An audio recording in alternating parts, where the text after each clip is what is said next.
Yo, yo, yo. What's up, everybody? Oh, whoa, whoa, hey, oh, hey, oh, hey.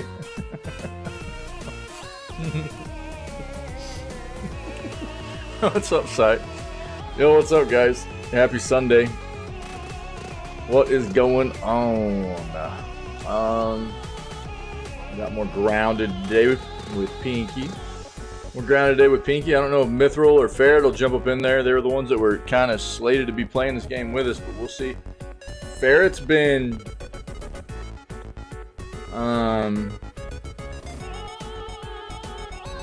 caught up doing some Destiny stuff. Mithril had to sleep yesterday, so I don't know, man. Maybe it might just be me and Pinky. Maybe we need to get some other community members up in there. I don't know, dude. I don't know. If somebody else wants to play, I mean, just let me know.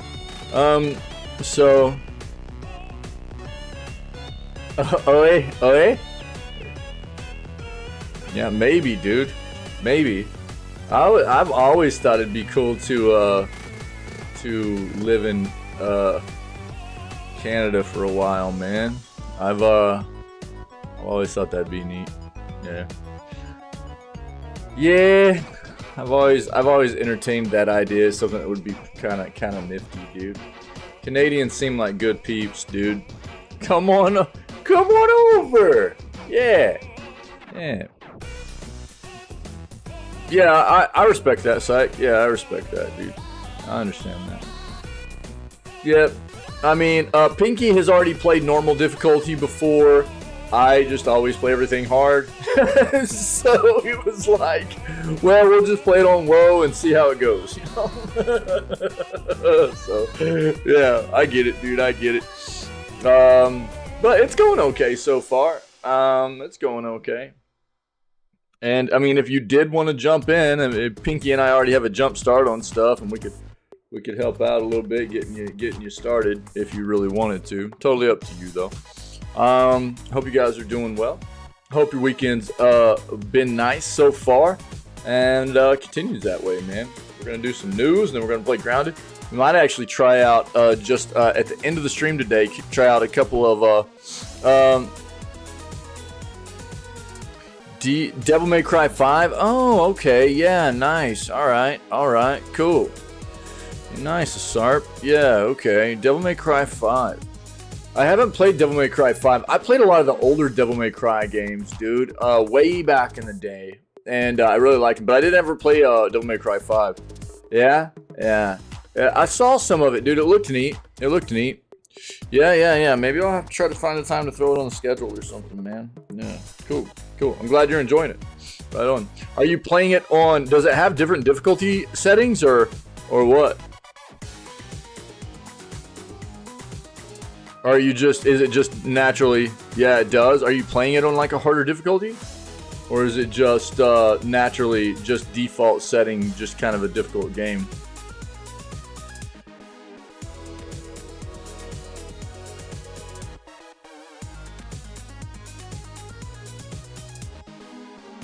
Oh, okay. Nice. Okay, cool, man. Nice. All right. Yeah. Fill me in. Yeah. Let me know exactly what that is. Yeah, I'd like to know. Cool. Okay, let's go ahead and dive into what we got going on here. First of all, obviously, this is what we're listening to this morning. Crypt of the Necrodancer soundtrack. It is a rhythm-based adventure RPG game. They're actually going to be releasing the sequel to it pretty soon. The soundtrack's extensive. It's cool stuff. I dig it. It's got some wonky kind of music in here too, but it's got some cool jams also. So it's a very, very large soundtrack too. Just the bass soundtrack alone, which is what we usually listen to, is like 43 songs. And you get a bunch of other soundtracks along with it, which are like versions of these songs that have been chopped and remixed, synth waved, and stuff like that. So check it out if you're interested. Okay, good game, good soundtrack. We're gonna go ahead and kill that music, and we'll get into the news here. Oh, yeah, okay, yep, tower mode, gotcha. Right. Yeah, normally that's the case with towers, yeah. Cool. Cool. So I'm guessing like what endless tower? Is it an endless tower or is there actually a top floor? Different games do it different, you know, a different style of that. 101, yeah, I was gonna say sometimes it'll be like 100, sometimes it'll be just endless. Nice. Okay, cool. Right on. Yeah, nice. Cool, man. That's awesome. Awesome. Yeah, I might have to look into it at some point. Schedule's kind of packed right now, but yeah, it might be something to look into. Thanks, buddy. Appreciate it. All right, let's get into this news, man. Let's do this news. So, here's what we'll probably do today. Sundays tend to be a little bit more chill on as much new news as we normally get. Yesterday we were jam packed. Today we'll probably be a little bit more bleak on that front. So what we'll do is we'll take a little bit of time in between the news segment and playing games to just quickly set a schedule for all the upcoming showcases hitting in June and what time they're taking place and like when we're going to be watching them here in the channel and everything. Okay, it shouldn't take very long, probably 30-40 minutes tops. And what I'll do is, you know, we have the command in chat for our schedule for this year. What I'm going to do is just I'm going to start another tab on that document, which will just be something you can switch over to and check out all the showcases for now and when they're going to take place, and I'll update it for everybody to be able to tab this up. What's up, Mithril? What's going on, dude? So, how's your day been, man? So I'll just put it on there for now. That's where I'll create it, and it'll allow everybody to either look at from that one link, that one Google Doc, look at the schedule that we're doing for this year, which I need to update right now too because it's changed. We're not playing Tears of the Kingdom right now. We're playing two different games, V Rising and Grounded. So I need to update it a little bit, but I'll do that today, and I'll add a tab on there for all the showcases that are popping off next month for us to watch. Okay. Still tired after that, man. Nice, yeah. Yeah. What Pinky was saying, what Pinky said, what did you sleep like 16 hours, dude? I had Pinky up until after midnight for him last night. And I had Pinky up until after I think midnight his time last night playing games. Cuz we went hard yesterday. What did we do? We did like 11 hours. I think we did an 11-hour stream yesterday. So, oh hey, thanks for that article, by the way, Mithril. Yeah, I mean, dude, that's exactly what I was telling everybody, right? So Mithril sent me an article. Check this out. Mithril sent me an article in Discord, or sent us an article, but this is it. Wish I hadn't replayed Breath of the Wild this year, and for me, it wasn't even a replay. Playing a 100 plus hour game right before its sequel comes out might not be a good idea. Yeah, so I mean, I played it from December through the beginning of January, and that was the first time I'd ever played it, and it was in anticipation of Tears of the Kingdom coming out, right? And but when Tears of the Kingdom came out, I started playing it, and it felt too much like being in Breath of the Wild, man. I need more time, dude. And that's what I was telling everybody. I was like, I don't want to play it right now. I don't want to play Tears of the Kingdom. It feels too much like Breath of the Wild, and that playthrough was so long that I didn't want to do it right now. And this article, I think, is going to capture a lot of what my feelings were too, man. I'm not going to read through it, you know, because it's not necessarily news. But that was a good find, dude. That was a good find, Mithril. Yeah. Yeah, yeah, dude. Yeah. Yeah, I pulled it straight out of the link that you threw in there. Yeah, dude. Yeah.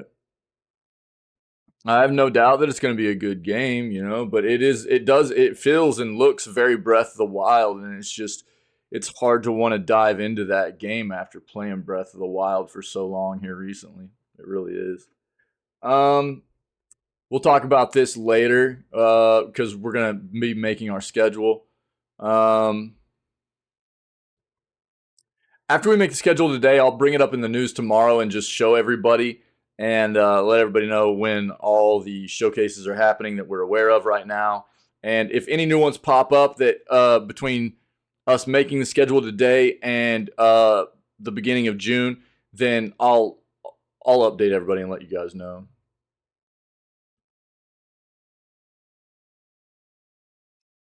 PlayStation Plus June free games are already dividing fans. Let's take a look at that.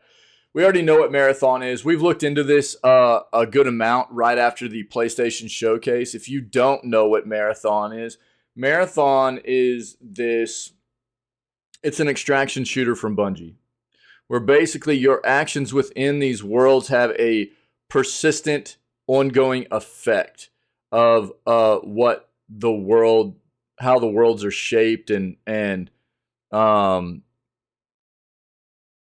guess things that can happen within them, things of that nature. So it looks very vibrant.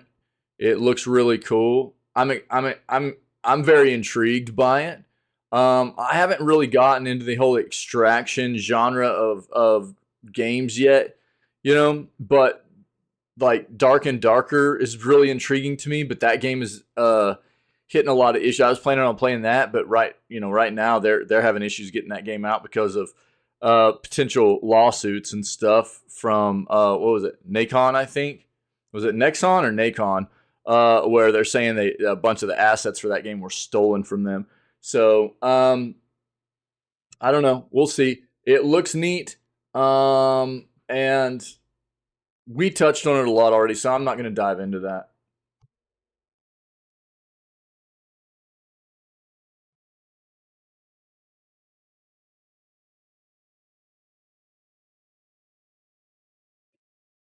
Yeah, yo, Pinky called this, dude.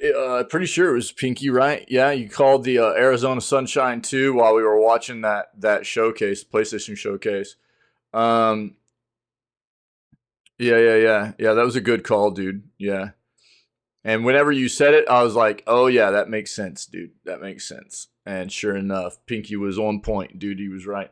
Uh, it looks good. It looks good. I mean, to be fair, we talked a lot about the VR space while we were watching the PlayStation showcase. They had a dedicated piece of that showcase, like we all knew they would. It was aimed at PSVR 2, and VR is coming along. Whether it be games that are deliberately made for virtual reality or games that originally were not but have done a decent job at converting themselves over to being a VR game, it's come along. It's evolving. It's been a slow process for being adopted, and I think that it's been a slower process in the industry than a lot of people thought it would be. So I think that's what I think has caught people off guard about it. I think the premise of it's very good, not just in gaming. There's a lot of other applications that make it very, very nice in the world. But I think it's hard to justify if you're a normal individual that's not sitting on just a lump of cash all the time. Are you justified in spending the money on a VR set that you might not be getting the money's worth out of it? Everybody's situation is going to be different. I think that's the way a lot of people address the situation with VR right now. Beat Saber, a no-brainer for sure. Yeah, yeah.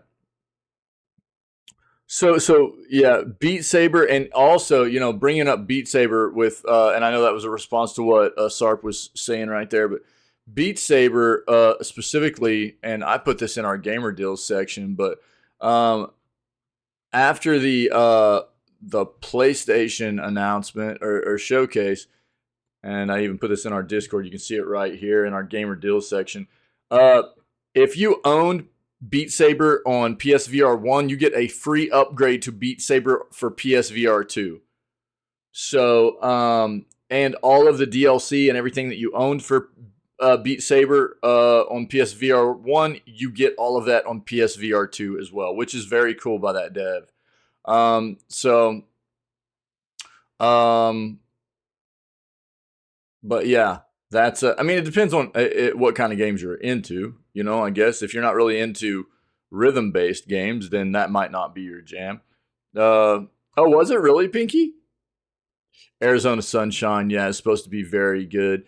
There's a. I haven't done a lot. I mean, I haven't done hardly any VR really. It's just there hasn't been enough to really pull me in yet to spend the money on a set. And I don't have. If I'm gonna incorporate, I want to incorporate it without just sitting in a chair and stuff, you know. Um, and I don't have a whole lot of space to do that right now. But I'll probably incorporate VR sometime in the near future because I do see it evolving pretty well, technologically. Yeah, the evolution of it's coming along pretty nicely, and software is coming along better for it. And I'm really interested in diving into it at some point in the not too distant future. So, but yeah, Arizona Sunshine 2 looked very good. We've already talked about it and looked at this, so I'm not going to dive into that article. 4 Steam games are free to keep for a limited time. Free to keep for a limited time, or they're free to keep forever, but free for a limited time. That's a misleading kind of title there, depending on the way you read it.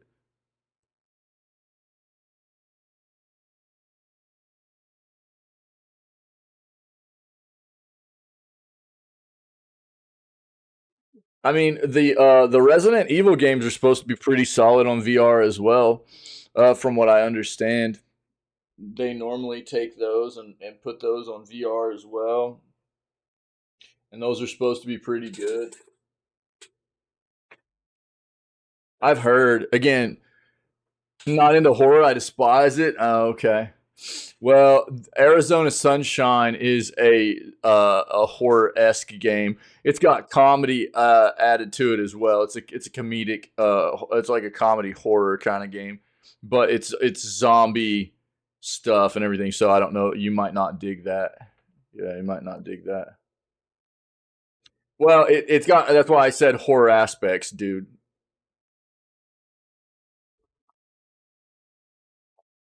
And to be fair, we can't really talk to Arizona Sunshine 2 yet because nobody's played it, dude. So, I mean, you have to just chalk it up to having horror aspects in it because it's got, it's got that dark element, it's got zombies in it and stuff. But it's supposed to. And look, Pinky, I know you played the first one. I'm just saying specifically towards the second one. And you and I tend to address horror stuff a little bit different than some other people do, dude. We know that. So maybe horrible. No, I think actually Arizona Sunshine. I know you're trolling, but Arizona Sunshine, the first one was actually supposed to be really, really good. And I'm guessing that the second one the trailer looked dope. So, I mean, we know this, Pinky. For the games that we play together that we would not even come close to considering horror games, we've had so many other people talk to us about, I don't know how you play this. It's so scary. So scary. We're like, wait, what? Like The Forest. Like, there's so many people that were like, oh, that game's, I couldn't play this game. It's scary. And it's like, dude, this game is not scary. So, to be fair, if a game has any kind of potential horror element, if it could be put into the horror genre, you have to at least chalk it up to it having horror-esque elements so people know that they could potentially be jumping into something they wouldn't like. We tend to sit on a different kind of level for the horror stuff, Pinky, you and I do, than some other people do, man. So, but I didn't play the first one either, and you did. So, I mean, I just know that it's still got the zombie stuff to it and everything. So,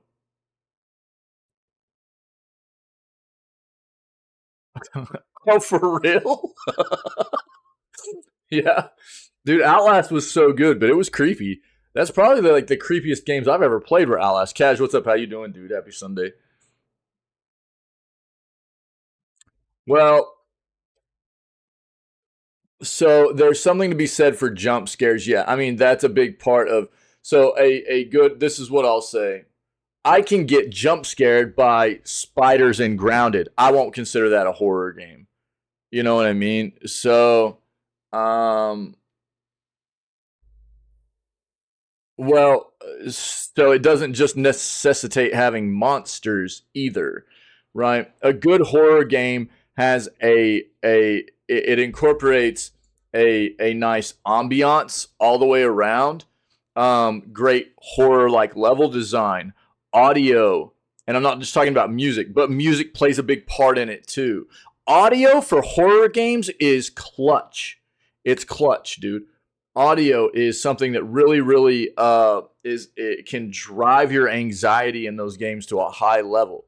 Um, well, yeah, I would too, Cash. Yeah, Resident Evil, yeah, stuff like that. Outlast, Alien Isolation, Soma. I mean, any of those kinds of games. But that's what a horror game is about. That's why I mean I would call some games horror esque, right? Not full on horror like they're trying to scare the crap out of you, you know. But there are some games that incorporate some like a horror esque element to them because they are going to be aimed at like Arizona Sunshine is. You're a human. You know, is it a lot of comedy and stuff? Yeah, it's got zombies in it, you know, and things like that. So it's horror esque. It's not going to be full on horror, you know. Um,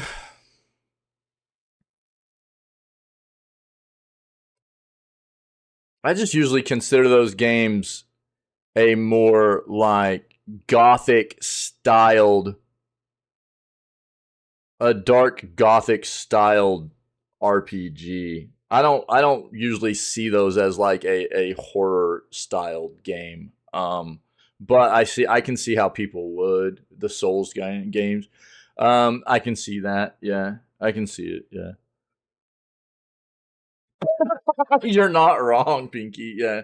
But like true, like through and through horror games, it's about the entire setting, the environment, the ambiance with the sound effects and the music and you know the storyline and all of that comes together to make a really scary uh play, a real scary immersion entire way through those games.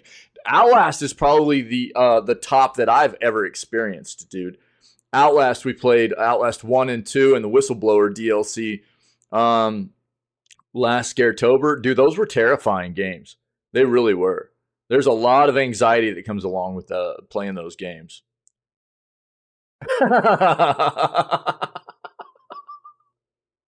Yeah, that's a different kind of horror, though, isn't it? Yeah. Yeah. But I mean, I think they're because people have a different and funny enough, you know, again, I've told people this a lot. I didn't play horror games at all. It was like kind of like a subconscious thing. Before I started streaming, I never played horror games. It was like the one genre I really stayed away from, not on purpose, but I didn't really realize it until I started streaming that I just never played horror games. I think a big part of it was because I got scared of horror games whenever I was a kid watching older relatives and stuff play horror games. It freaked me out. Silent Hill stuff, Resident Evil stuff freaked me out, dude. Even though horror movies are my favorite genre, I've watched horror movies forever. And but whenever I was a youngster, dude, watching people play some of those old school horror games, dude, they freaked me out. Um, but whenever we were approaching October, the first year I was streaming, so 2021, I was like, you know what, dude, I'm just gonna go for it, and we're gonna play horror games all October, and we turned it into Scaretober, and I did Alien Isolation, Soma, Evil Within 1 and 2. We did Fear 1 and 2. We did a whole and some of those are iconic horror games like Alien Isolation and Soma and Evil Within's fantastic, dude. Those games are great. Um, The fear games are old, so they really don't. There's not a lot of scare in them, but it's more psychological kind of horror than it is like real fear striking horror. But I had a great time, dude, and I was like, I'm doing this every year. I'm doing it every year, man. And I have absolutely loved diving into the horror games. But like this past year, we played the Outlast games, and dude, those were terrifying. They were terrifying to play through. They were really, really freaky, man. Yeah, the Outlast games were gnarly. Probably the scariest games I've ever played up to this point. But I mean, I have a ton of horror games I still need to dive into. But everybody has a different like threshold for being able to, and that's where VR gets really gnarly with horror games. That's where the immersion gets really, really crazy, really crazy. So when you that's where VR is like where immersion gets to the next level, right? And when you start talking about some of these horror games, like I couldn't honestly imagine running around in Outlast with a VR set on. That would be some terrifying stuff, dude. Um, so that's where it's going to get really, really gnarly. And for some people, especially those people that already just have a huge issue with horror games in general, like just playing on like a monitor, like a on PC or console or whatever, that's going to be an absolute no go. The VR side of it. So everybody has their threshold. Some people, looked at like me and Pinky played The Forest, and all it is like you're stranded on an island with cannibals, and I can see how, and they're mutated. There's a bunch of mutated cannibals and stuff, and people were freaked out. People were like, "How are you playing this? How do you play this game like this?" And Pinky, myself and Pinky were like, "Dude, this is not a scary game." We were just like running through it, like laughing about a lot of it. There were jump scares. It was like you'd be running through an area, and like a Komodo dragon would like run by you or something, or a crocodile or whatever it was that was in that game, and I'd be like, "Ah!" Because I'd hear it and I wasn't ready. I couldn't see it and wasn't ready for it or whatever. So there were some jump scares, but other than that, it just wasn't scary.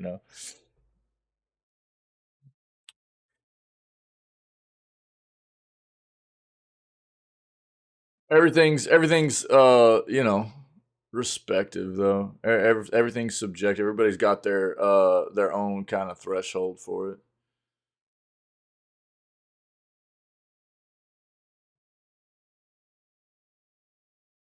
Yeah, there are a ton of deals online right now on tech stuff, gaming stuff, Amazon. Their sale is almost finished, I think though.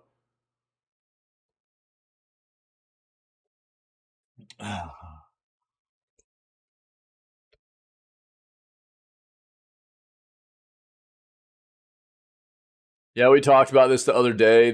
There's a bunch of DDoS attacks popping off.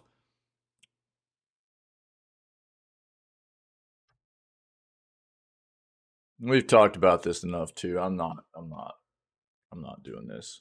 The whole VRAM thing.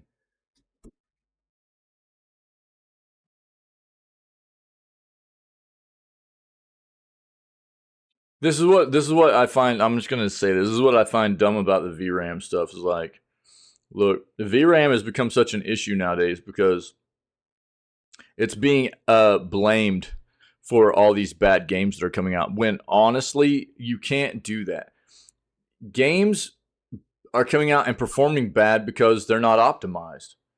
If if they are being built in a way that consumer based hardware can't perform to the level that's needed for the game to perform well, that's still the developer's fault. So I don't care what whether it's, like if that's what they want to blame it on, fine. It's still the developer's fault for creating the game in a way where too much VRAM is needed that you can't even get to on the consumer side of things to get the game to perform right. That's still their fault for not optimizing the game in a way where you don't need that much VRAM to play that game. So I'm just tired of talking about it. It's still the fault of the developers on that front, dude. It's so stupid.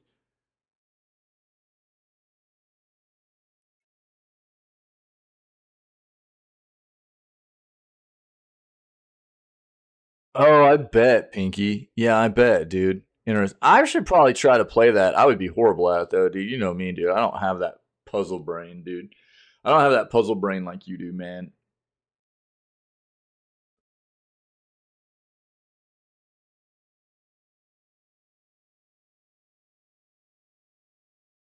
Didn't we already hit on this? I'm gonna pull this up too. But what's coming to Prime for June? I think I already hit on this, but we'll pull it up again today. Just make sure we're aware.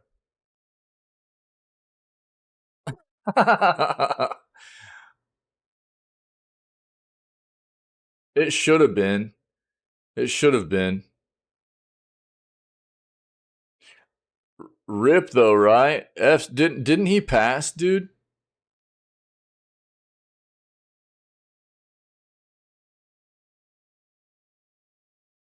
Like a number of years ago, right? Or am I thinking about somebody else?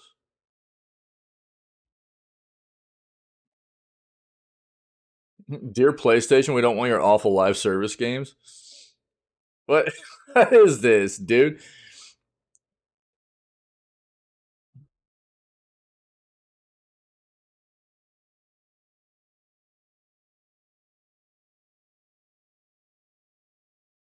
Not sure. Yeah, I think his name was actually spelled. It wasn't Rains. I thought it was like Rhines or Rhymes or uh, but maybe it was Rains. I think you spell his first name right though, right? Rames. There it is. Yeah, Ving Rames. Yeah, he passed, dude. I know he did. Yeah.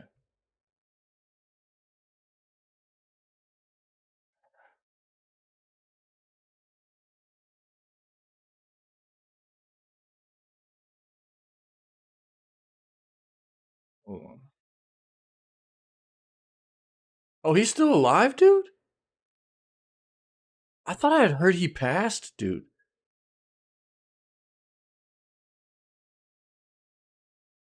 He is still alive. He's still alive, dude. Let's go. Okay.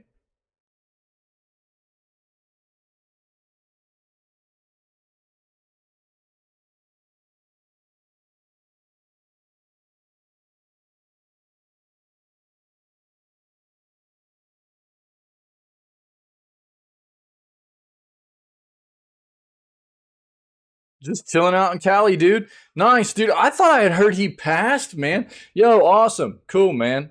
Right on, right on. Living his best life, dude. Sick. Yo, okay, buddy. Yeah, yeah, yeah. Yeah. Yeah. Yo, sick. Good. I'm glad. Nice, nice, nice, nice. I don't know where I thought I had heard that.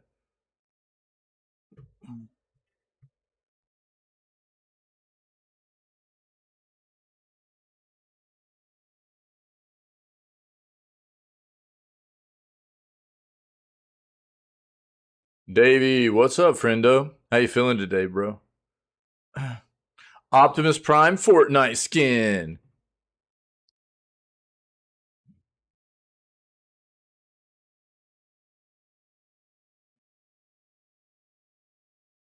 God, have you guys seen? God, I can just keep seeing clips of like the Gollum stuff. It's terrible. Oh my God, it's so bad. It's so bad, dude. Jesus, I just keep seeing clips of this game. It's so busted, dude. It looks terrible. God dang, dude. Let's just pull this up real quick. See what the current. It's it's precious. Yeah. Check this out. I always spell it wrong. No, I don't. There, I had it. Yeah. Yo, 1 second, 1 second. Questions. Check this out. 35% right now. Yeah.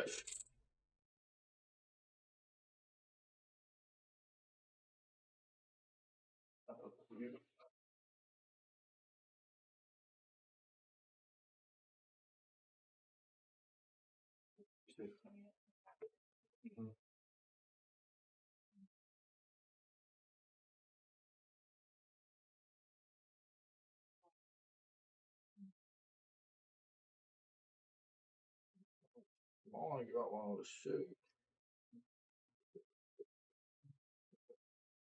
Um,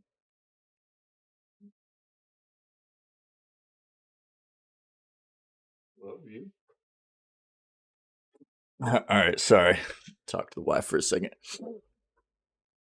Might play it just to do his voice.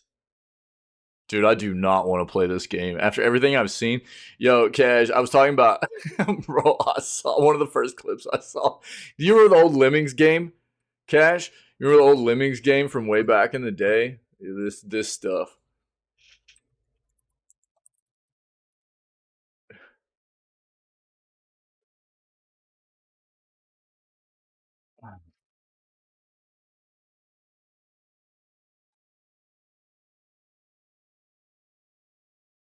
Bro, video game. There you go. You remember this? You remember this? dude, this is what there was. There was a flipping clip. There was a clip I was watching where somebody was playing the new Gollum game, and the Gollum was like up on this cliff, and he was looking down into this like cavern, and there were orcs like walking across this cavern. It had like a small like land bridge or whatever, and they were walking across. And dude, they looked like it looked like lemmings. It looked like the old Lemmings game. Oh Jesus, dude! It looked. They were like, they were like, they were like stomping around, and it just looked like they were like kind of gliding sideways over it and stuff. It was wild, bro. It looked so bad. It looked so bad. It was so funny. I was like, dude, that's Lemmings right there. They just made the Lemmings into orcs. It's so bad. Oh Jesus, it was so funny, man. Look how bad. I mean, what? 35%. Oh Jesus, dude, it's so bad. 35% of 192. The reviews are not even going up. Like, or like they're people don't even want to play it, man. I think people are playing it more as like a troll or like a meme. You know what I mean? Just to because it is so notoriously bad. People are just playing it just to show off how bad it is. It's crazy. Oh, yo, you know what's funny, Cash? I don't think you were in here yet, but our buddy Mithril here threw me this link last night and was like, "Yo, dude, this is like, what do you say? Who does this remind me of, dude?" This was like my sentiments right now about Tears of the Kingdom. Yeah, like I just can't get into it because I just played too much Breath of the Wild. It's crazy. What game you also said you didn't want to play? What? What game?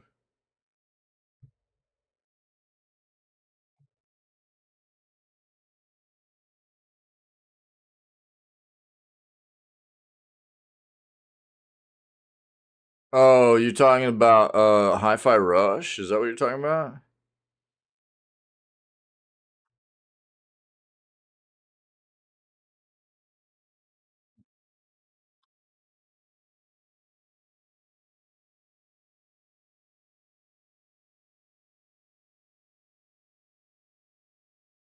Yo, how about Dallas actually coming back in the series right now, dude? I mean, it's a hole to dig yourself out of, but at least they're making a series out of it.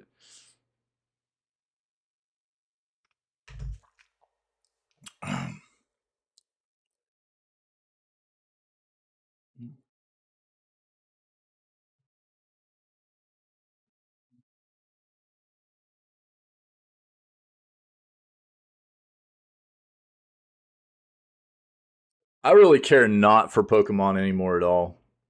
I loved Pokemon when I was younger, dude. I loved it. I played a lot of Pokemon stuff. We have a ton of Pokemon games around here, and I just don't really care for it anymore. It's like one of those. It's one of those. It's just. It's there's just so much, dude. It's just never ending. I just feel like that's like almost all you can play. Like you just play Pokemon, and I don't know. then another one comes out, or more DLC, and it's just nonstop, dude. It's like, how do you get hyped about it? Almost, I just don't know. I don't know. That's just me, though. I know a lot of people love it and stuff, but it's just so hard for me to get hyped. I want to play Cassette Beast, dude. Yeah, yeah. I mean, and I'm sure there are other people that absolutely played Breath of the Wild before Tears of the Kingdom, um, and didn't have an issue. But for me, yeah, it was definitely there, and it was cool to see somebody else have that same sentiment. Just is just a bit too much there, bit too much, because it looks and just feels so similar. It's like, God, I just got done playing hundreds of hours of this almost, you know what I mean? I just need a bit more time, I think. I know, you're gonna be like, but it is different, dude. I know, but it's also the same too. Yo, my wife actually braided my hair last night, which I appreciate very much. I hadn't had my hair braided in a while, but we were like hanging out in the living room last night, and she started playing with my hair, and she was like doing stuff to it, and I thought she was just braiding it up. and she was like, "Okay, you're done." And I was like, "Oh, cool." And I went and looked in the mirror, and she had like almost like a ponytail bun up on top of my head, and I was like, "Nope." I was like, "Can't." She was like, "Wait, you put it in a ponytail all the time now anyways." And I was like, "Yeah, but that's different." I was like, "It's a ponytail on the back of my head." I was like, "It doesn't look like a man bun." I was like, "I can't do this." So she took it down and she like braided my hair up for me and then just put it in a back ponytail. I was like, "That's better. That's better." I can't do the man bun thing, dude. It's not me. It's not me.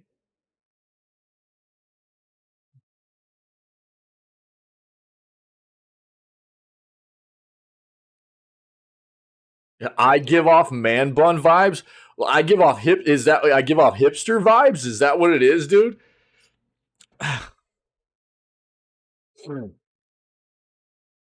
That's what I think of whenever I see the man bun thing. I get hipster vibes, dude, from people.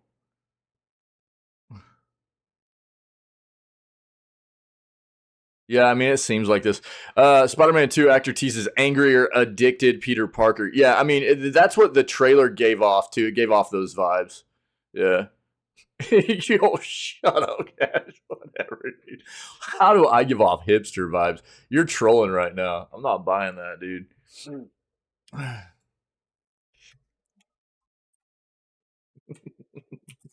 Agree to disagree, man. Oh yeah, look, physical video game copies are a legacy that should never what go away, never die. Well, here's the issue, dude. Okay, we're gonna talk about this. We've talked about this a lot here lately. If physical video games are not gonna die, they have to switch over to a different media type, a different medium to be using for physical games, dude, because the optical stuff is not going to cut it anymore. We'll talk about it when we read about this, but that's there are a few different reasons why physical still needs to be a thing for certain people. Digital is taking over. It's already been a thing for PC for a long time, but the console side of things is having a much tougher time adopting the digital side of things overall. And I understand it, and I've said this for a while. There's collector side of it, and then there's like the nostalgia side of it where people just like to have physical copies sometimes. And then there's the side of it where people don't have connectivity still, so they play physical games. And we'll dive into it, but it's not as easy as we just can't let them go away. These major console players, if they want to keep physical being a thing, it's up to them. They've got to change whatever the medium is, the media that we're going to be using for physical games moving forward is going to have to change. The games are too big. We can't do it on optical anymore. It's not gonna work. Hipsters love master mode at launch. See, I would say hipsters like easy chill gameplay is what I would say.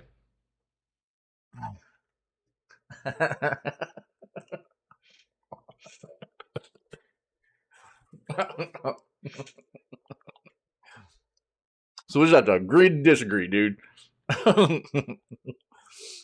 I am kind of excited about this.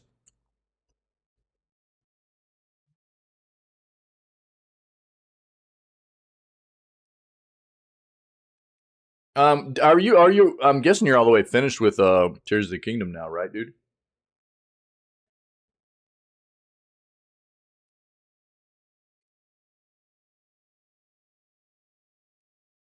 Are you 100%ing it? I'm guessing you're 100%ing it. If so, maybe you're not done yet, but.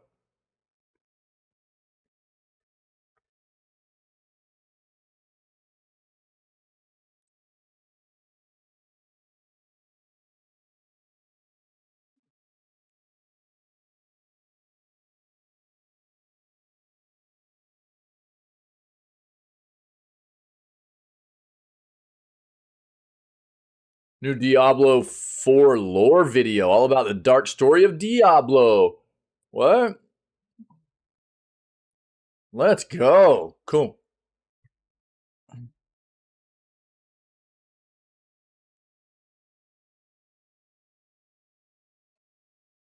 Ebook on the making of the original Diablo game for just 99 cents? Dude, what? Stay a while and listen. Oh, that's sick, dude. That's like my third favorite game of all time. My behind a D2 and Final Fantasy 7, dude. Love Diablo 1, bro. God dang that game.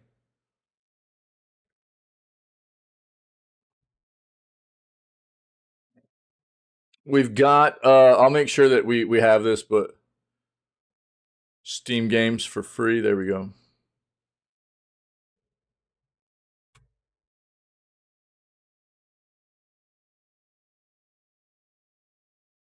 Dragon's Dogma wasn't for me yet. I have faith in Capcom. I respect that. I respect that. For me, Dragon's Dogma 2 was the hype of the PlayStation showcase, dude. I was so jacked. If anybody was here and saw it, obviously, I was so flipping jacked about Dragon's Dogma 2. I loved the first one. I thought it was amazing. It's probably up there in like my top 10 favorite games of all time, dude. That game was so much fun, dude. And it had some really, really unique features to it as far as like RPGs go. And dude, I've been wanting another Dragon's Dogma game for a long time. I've also been saying this for a while too. Of all these like AAA developers nowadays that were constantly getting throttled with like bad releases and bad content, bad performing games and stuff, Capcom seems to be doing pretty well. Usually their stuff is pretty solid. So, I'm pretty stoked about Dragon's Dogma 2 coming to the table. But I also respect the fact that like, you know, if somebody's going to have a differing opinion like maybe Dragon's Dogma wasn't for them. Cool, I respect that, dude. Yo, you too, buddy. Have a great softball day, dude. Yeah, that weather's hitting for it nowadays, isn't it? Yeah, yeah. It's good to see you, Cash. Yeah, have a good day, brother. Maybe we'll see you later or something, dude. Yeah, go Stars, dude. Go Stars. Yeah, they're making a series out of it. Man, they played really, really well last night. I'll shut you out, Doug. See if it works. I don't know. My shout outs have been busted, dude.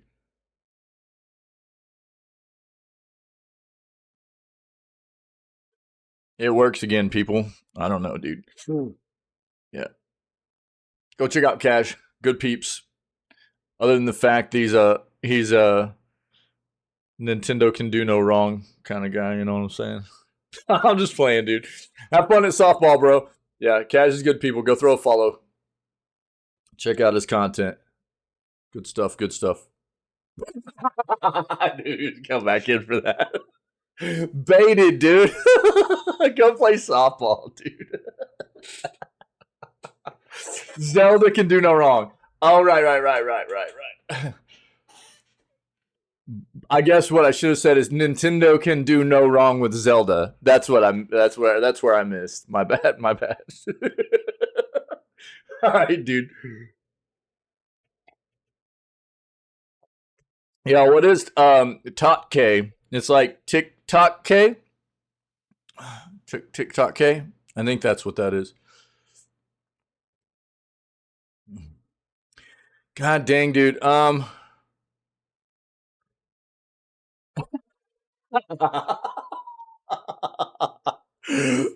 Jesus. I think that I don't think this is actually going to give us any new details.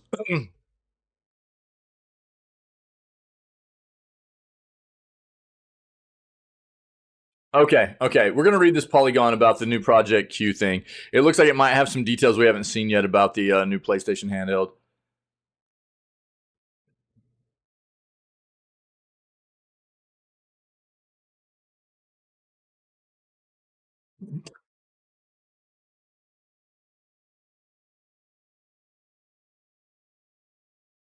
We've talked enough about AEW Fight Forever. I'm not going to dive into that.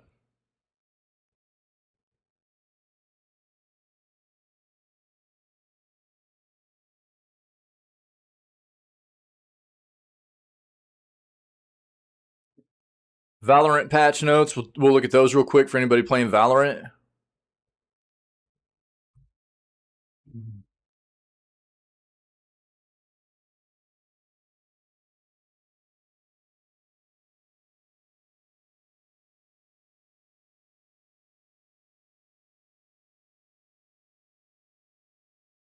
No way. Nintendo Gamer makes incredible find at yard sale. Basically got around $340 worth of video games for just $5. Wow, dude.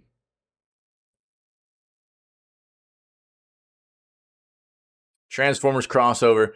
Didn't I? Did I already had this up? Yeah, Optimus Prime Fortnite stuff. I've got it up. We're good.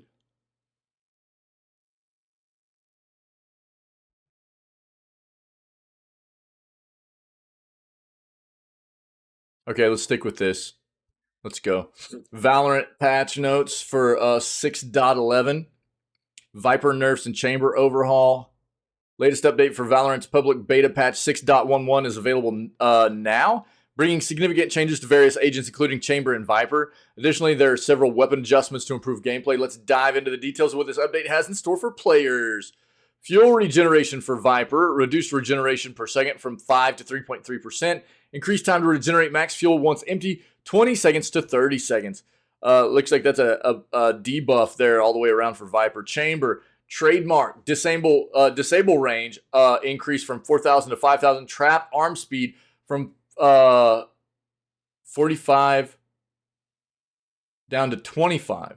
Rendezvous, instant equip out of teleport. Tour de force, firing rate increased by 15%. So Chamber's getting a buff, Viper's getting a debuff. Miscellaneous, Yoru's fake out can now be visually affected by concussing abilities. To increase player discernibility, the timing of Omen from the shadows, voiceover line has been slightly pushed forward. Pearl map is disabled. Map updates. Pearl is disabled. Is that what that means? There's a map called Pearl? I think, maybe. Gameplay system updates. Combat report now shows allies dazed in addition to enemies dazed for all concuss abilities. Interesting. Weapon accuracy on Ascender's ziplines ropes. Men's spread on ropes increased to 65% of the walking spread. So you can see what that does for all these. Walking and running spread on ropes increased to match the walking and running spread on ground. Shorty reserve ammo adjusted from 10 to 6. Price adjusted from 150 to 300. Damage at no fall off adjusted from 12 to 11. And damage at first step fall off 7 meters adjusted from 8 to 6. Frenzy, men spread. Frenzy, men spread increased from 0.45 to 0.65. Spread curve adjusted, maximum spread reached in 5 bullets instead of 6. Recoil pitch curve adjusted, maximum recoil will be reached in 5 bullets instead of 6. Total recoil is lowered to compensate. Error power, also known as center biasing for us, is a tool we utilize to reward accuracy by biasing shots toward the center of the crosshair. Made adjustments to significantly reduce center biasing while in any movement states besides walking or stationary. As a result, guns will be less accurate when fired while moving, as shots will have a higher chance to be further from the center of the crosshair. And then they've got a bunch of bug fixes too if you want to take a look at that, okay? I'll link it. There you go. For any Valorant players, what is Sony's Project Q actually for?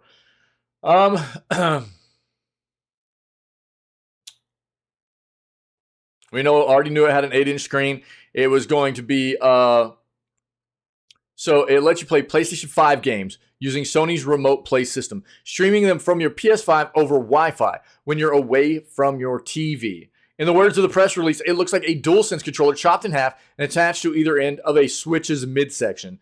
Here's what it is not: a true handheld console. That's what I was kind of telling everybody, that my inkling here was that this was not going to be a PlayStation on the go traditional handheld console.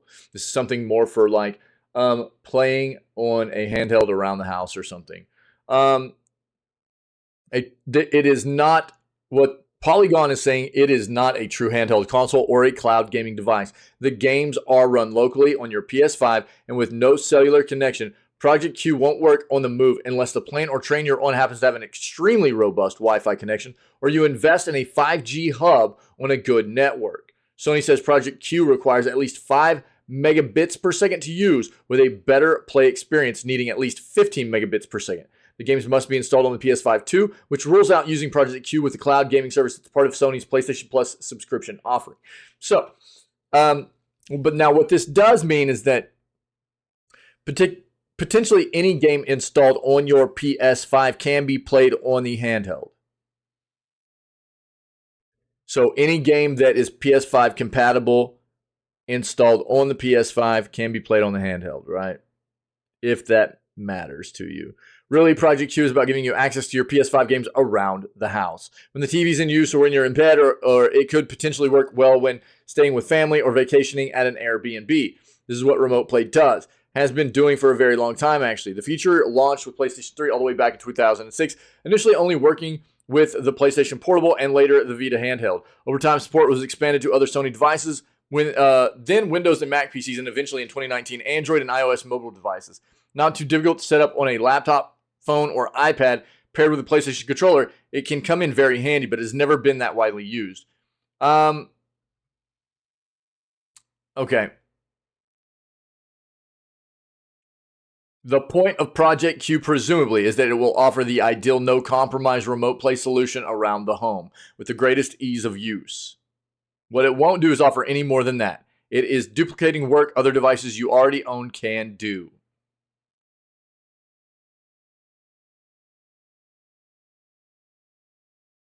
Perhaps the most surprising thing about Project Q is that Sony is not extending its abilities to streaming games from the cloud so that it could work independently of a PS5. Cloud streaming doesn't require a huge amount of processing power, just connectivity and a video decoder, which in theory Project Q must already have. Perhaps Sony couldn't get it working well enough at cost.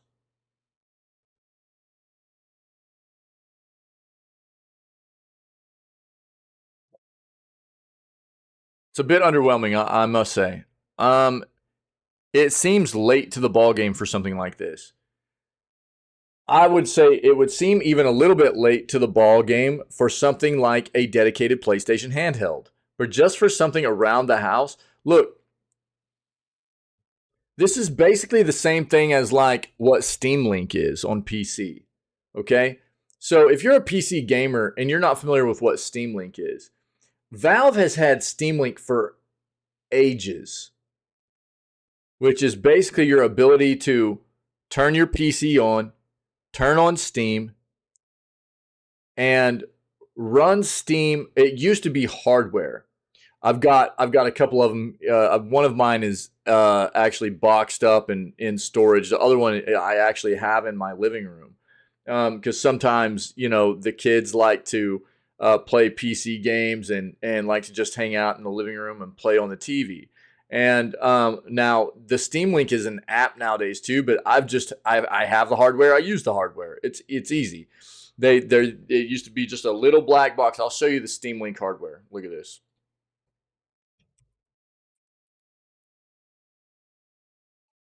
Hardwired.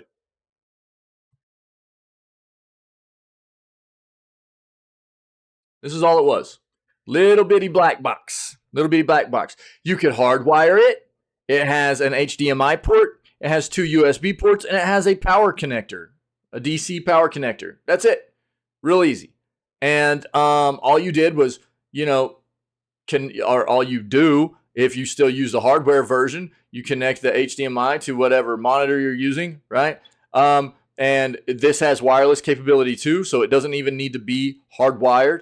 And you just, as long as it's plugged into a power source, it has power. You plug a controller in, it pops on. Now, what you do is you take your PC wherever it's at, you turn it into like you turn Steam on, and you just basically on this device, as long as you got a PC running Steam, this device, as long as they're on the same network, will just connect. It'll see the other PCs on the network that are running Steam and go, oh, hey, do you want to link up to this PC running Steam, running this account on Steam? And you go, yeah. And then it links up and you select whatever game you want to play. And it's like playing a game in another room off of the PC. It's like remote play is what it is. And that's basically what PlayStation's doing. Nowadays, the Steam Link stuff is app-based. So it's real easy. It's real intuitive. You can get the app on your TV or whatever. It's really easy. So you just go on your TV, look up Steam Link, download the app, and the TV can just do it. Like, I've just used the hardware because I have it, and I've always used it like that. But it's basically the same thing. That's what this is. So you got your PS5 in one room, right?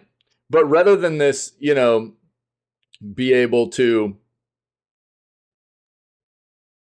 duplicate the PS5s, play the PS5 in another room on whatever monitor TV you want, it's just being able to remote play on a small 8-inch handheld device. This is old technology.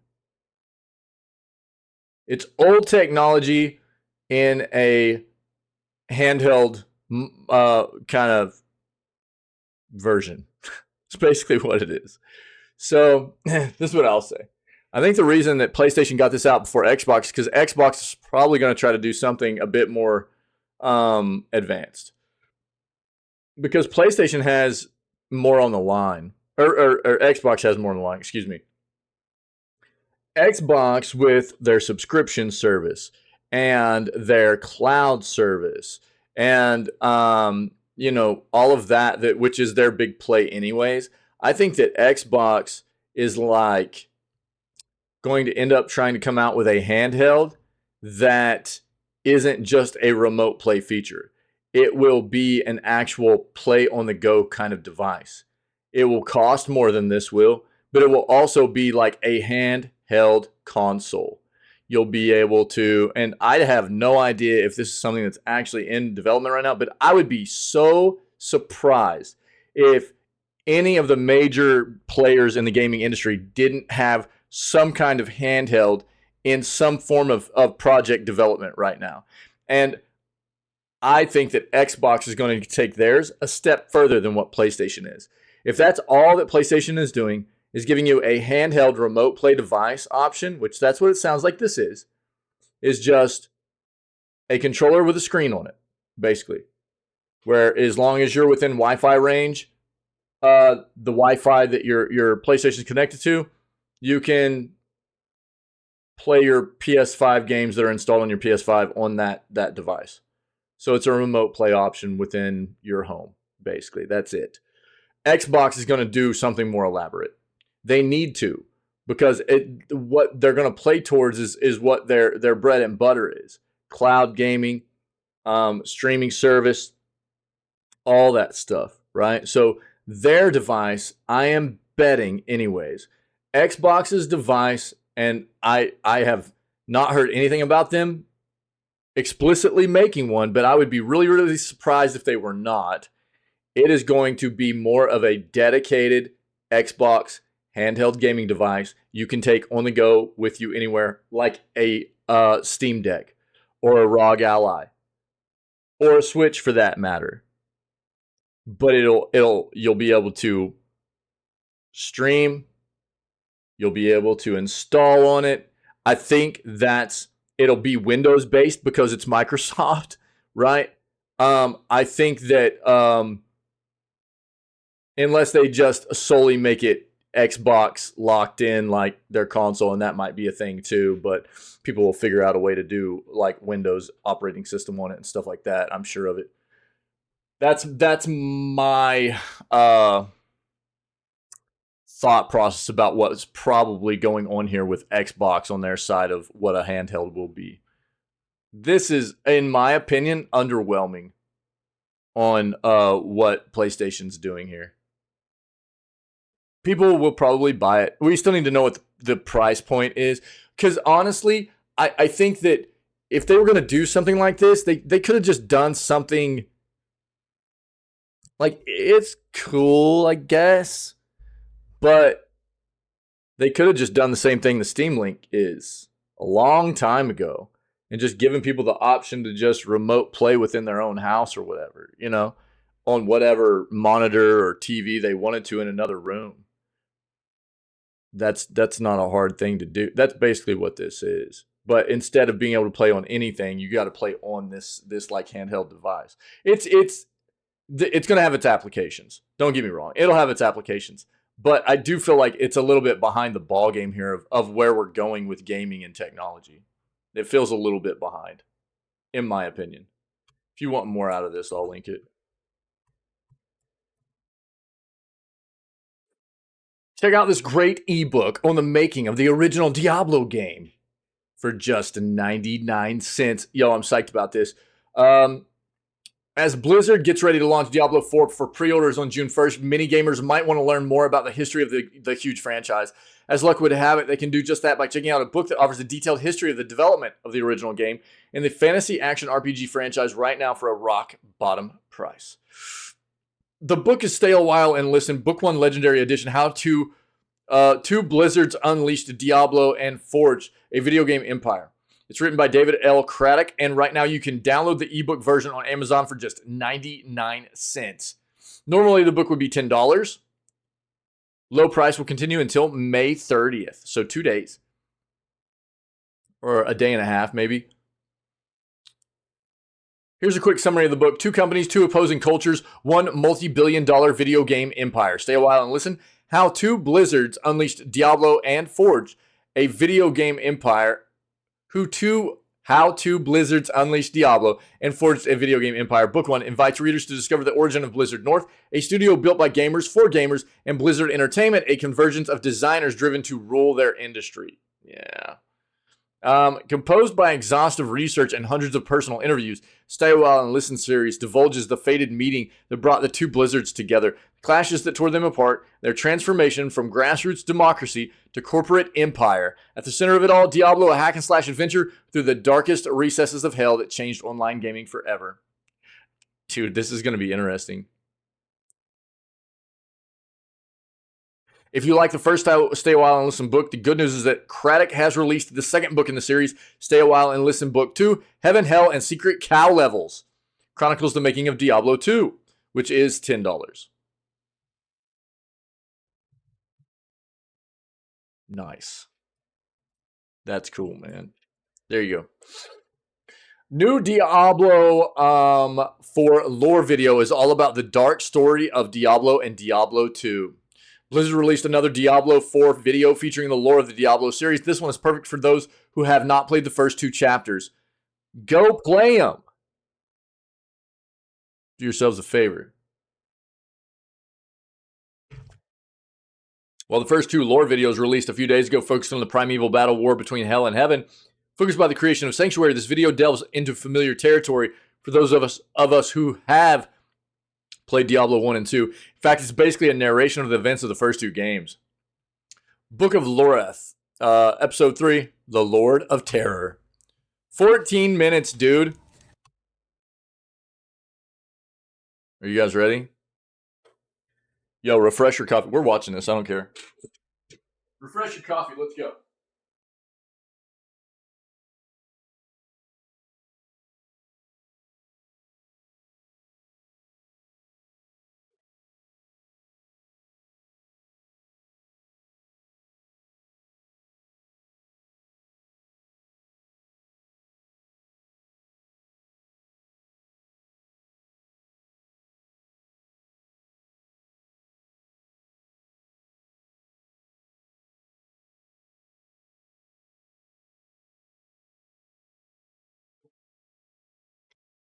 All right, let's go. Let's do this. We're watching this. Another night, and you brought more ale. Stronger stuff this time. Essential for keeping warm here in the Fractured Peaks. Coffee and jerky. Let's go. Tonight is a long, sad tale of bravery and betrayal, and the great blight of destruction that changed the very fabric of our world. When last we spoke of Inarius and Lilith, and humankind's creation. How humanity found itself caught by the eternal conflict. A battle that does not belong to humankind, but one we must fight nonetheless. Two rival groups, the Temple of the Triune and the Cathedral of Light, sprang up on the world of Sanctuary and strove to win over the hearts of mankind. The Triune was secretly backed by the three prime evils, Mephisto, Baal, and Diablo, who had discovered Sanctuary's existence. Inarius secretly founded the Cathedral of Light in response.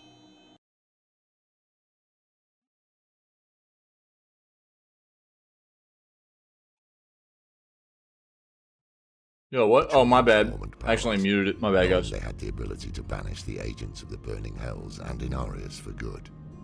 Soon after, Sanctuary was engulfed in what would become known as the Sin War, a catastrophic proxy war over the souls of humankind. Humanity won the war, but they faced another kind of battle. The high heavens, too, became aware of Sanctuary and her blasphemous children, and now deliberated on humanity's ultimate fate. With the Angiras Council split, the Archangel Tyrael cast the final vote to spare us from extermination. Instead, the memory of all that came before was taken from humankind, including knowledge of their inherited power. In exchange for their part in leaving Sanctuary alone, the Burning Hells took Inarius into their custody, and it is said that he has suffered unending torment at their hands ever since. Of course, it is not the nature of the Burning Hells to leave well enough alone. Yo, when's Diablo finally going to get to the point where they let us decide if we want to fight for the side of good or evil? The lesser evils, good or evil. You know what I mean? Staged an uprising that upset the established order of the Burning Hells. That's what we need. The prime evils had abandoned the eternal conflict in favor of corrupting humanity. The usurpers set out to banish the three prime evils to Sanctuary. They lost fully 1/3 of their army, but they succeeded in banishing Mephisto, Baal, and Diablo into the mortal realm in what would come to be known as the Dark Exile. They spent decades spreading terror, hatred, and destruction across the land. It is here that the story of the Haradrim begins, when Tyrael assembled a group of powerful mages and tasked them with humanity's defense, standing fast against the tyranny of the prime evils and guarding against the wrathful eyes of the heavens falling upon humankind once again. Tyrael carved 3 soul stones from pieces of the World Stone, crystalline prisons designed to contain the malignant essence of a prime evil. Sapphire for Mephisto, amber for Baal, and crimson for Diablo. Baal and Mephisto runs go, dude. The Haradrim searched across the vastness of Sanctuary for the Lords of Hell, with the aim to contain them. The Haradrim found Mephisto, and after much struggle imprisoned him. The Sapphire Soulstone was given to the Zakarum for safekeeping. They also battled Baal, but in the process the Soulstone intended for him was shattered. The Order's leader, Tal Rasha, trapped Baal's essence in the largest shard of the Amber Soulstone, but feared that was insufficient. The Haradrim concluded they could fuse the shard to a human body in an effort to better contain Baal's power. Tal Rasha selflessly volunteered his own body to contain the Lord of Destruction's raging essence. Tyrael himself took up the solemn duty of driving the shard into Tal Rasha's heart. The grieving Haradrim sealed away their noble leader within a subterranean tomb, believing they were leaving him to suffer torment beyond imagination as he struggled to hold fast the monstrous Lord of Destruction for all of time. In the wake of this tragedy, Jared Kane took leadership of the bruised and battered mages. Together, the Haradrim spent nearly 10 years following Diablo's path of terror through Sanctuary, until finally coming to blows and containing him within the Crimson Soulstone. Diablo's Soulstone was carefully hidden deep in a labyrinthian cave system by the Haradrim. To guard the great evil hidden in its depths, a Haradric monastery was built atop the caves. The hope, I believe, was that it would never be disturbed, and that Diablo would be forgotten in the great below, his influence fading with time. But that was not to be. No prison can last forever. So long as a key exists, its door can be opened. The land near that small monastery would eventually be settled, and the quiet, prosperous town of Tristram was founded there. None could have known, except perhaps Diablo, the grim fate that would befall the unfortunate souls that called Tristram home. Over time, foreign powers influenced the land, and Tristram became politically significant. At the behest of the Zakarum Church, and guided by Archbishop Lazarus, a Zakarum lord named Leoric crowned himself King of Kandurus and made Tristram his capital. He converted the old Haradric monastery into his seat of power, unaware of the threat that lurked beneath. Leoric was wise and just, ushering in an era of peace and prosperity for Tristram. But with time, his outlook darkened, and he grew irrational, his mind slipping towards madness and paranoia. Leoric, dude. The king began ordering the execution of any who questioned him. People started calling him the Black King. He declared war on the neighboring kingdom of Westmarch, in part thanks to Lazarus's counsel, an unjust and unwinnable war. Leoric's eldest son Aidan joined the fight, seeking approval from his father. Shortly after Aidan's departure, Leoric's youngest son Albrecht... Leoric's crown, dude! Leoric tortured and executed many of his own people in his frenzy to find his son. His knights, freshly returned from the war and appalled at the state of their kingdom, were forced to slay the Black King to stop the brutality. In an attempt to honor the man he had been, Leoric was given a proper burial in the old catacombs. Aidan too returned to find a kingdom in shambles. Rumors of the horrific happenings in Tristram spread, along with the news of the appearance of demonic creatures, and brought adventurers to Tristram. Two such adventurers joined Prince Aidan when he entered the catacombs to find his brother Albrecht. During this harrowing journey, Aidan was forced to strike down his own father, who had been reanimated as a foul entity called the Skeleton King. Continuing on, Aidan soon found Diablo himself.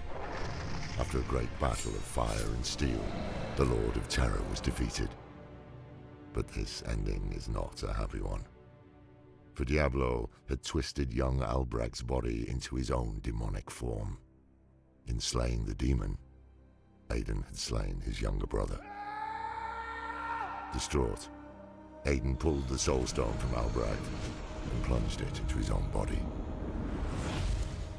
In the weeks that followed, Aidan would seek comfort with a local witch named Adria.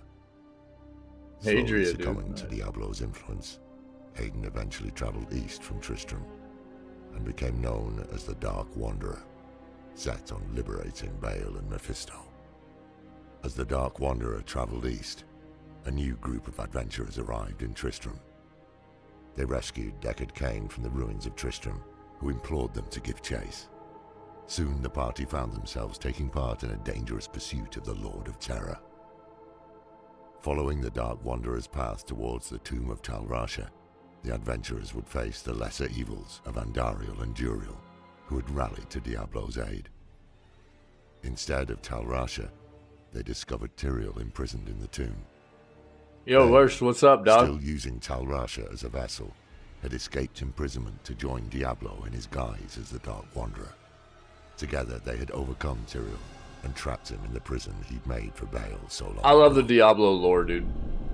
The heroes pressed on to find Mephisto, the Lord of Hatred, deep in the jungles of Kurast. Once more, the heroes were too late to stop Diablo, as he shed what little of Aiden remained, reverting to his monstrous demonic form before returning to the burning hells to rally his demonic legions. Mephisto remained behind, believing he could defeat the brave pursuers. His confidence was misplaced. The Lord of Hatred was defeated and sealed in the Sapphire Soulstone. The heroes followed the Lord of Terror into the burning hells, thinking only of Sanctuary and not the grim fate that likely awaited them there. At Tyrael's request, the heroes confronted the corrupted angel Isuel on the Plains of Despair. In slaying him, the heroes freed Isuel's spirit, and he informed them that the prime evils knew how to corrupt the Soulstones. With this information, Cain sent the heroes to the Hellforge to destroy the Sapphire Soulstone, in the hopes that this would prevent Mephisto from manifesting in this world ever again. Once there, they had to defeat a demon called Hephasto the Armorer, a towering monstrosity with wide horns. His powerful arms strengthened by thousands and thousands of strikes with his Hellforge hammer against the anvil. After successfully destroying the Sapphire Soulstone, the heroes traveled deep into the wastes of the burning hells to face the Lord of Terror himself. They fought a fierce, pitched battle against increasingly dire odds deep in Diablo's own realm. But the heroes fought and defeated Diablo. They pulled the shard from Diablo's head, trapping his essence inside, and returned to the Hellforge to destroy it as well. With this momentous achievement, only Baal remained to threaten Sanctuary. Unfortunately for us, even one prime evil can unleash inconceivable devastation. As the heroes struggled with Diablo in Hell, Baal, Lord of Destruction, set his demonic army on a course to Mount Arreat, annihilating all in his path on the way to his prize, the World Stone. Survivor accounts describe the prime evil atop his litter, surveying the barbarian city of Secheron with ravenous malice and an insatiable lust for carnage. His vision for Sanctuary was a wasteland stained with blood. It is both humbling and horrifying to know how close he was to achieving that goal. Thanks to the bravery of the barbarians in the town of Haragath at the base of Mount Arreat, Baal's army was temporarily repelled, buying time enough for reinforcements and the heroes that had slain Diablo and Mephisto. And this is where all the DLC for D2 came They in. fought their way through Baal's army, up the mountain, and finally into the very heart of Sanctuary, the World Stone Keep. Though our heroes ultimately defeated Baal, they could not stop his poisonous malice from infecting the World Stone. Pretty sure, right? Isn't that where and so it was. where all that popped Tyrael off, chose I to think? destroy the God, World it's been so Stone long, dude. rather than let it fall to corruption. He hurled his great sword Eldruin at the World Stone, shattering it. Some of its shards fell to earth, imbued with power. The World Stone was nearly as large as the mountain that housed it, and its destruction turned the imposing peak of Mount Arreat into nothing more than a vast crater. Local settlements and tribes scattered to the wind, many forced to seek new homes. And it is in this new world, deeply wounded by the treachery of the prime evils, that the next chapter in our history unfolded. The tragic tale of Lear, Diablo's assault on heaven, and Malthael's betrayal, and why so few of us remain. Take care in the darkness. Like the Mount Arreat stuff, that was all, wasn't that all the DLC stuff? I think, dude. I could be wrong though, man. It's been so long, I can't remember. Yo, if you guys want to link to that, it was really cool. They've been doing all this lore stuff for and these cool videos.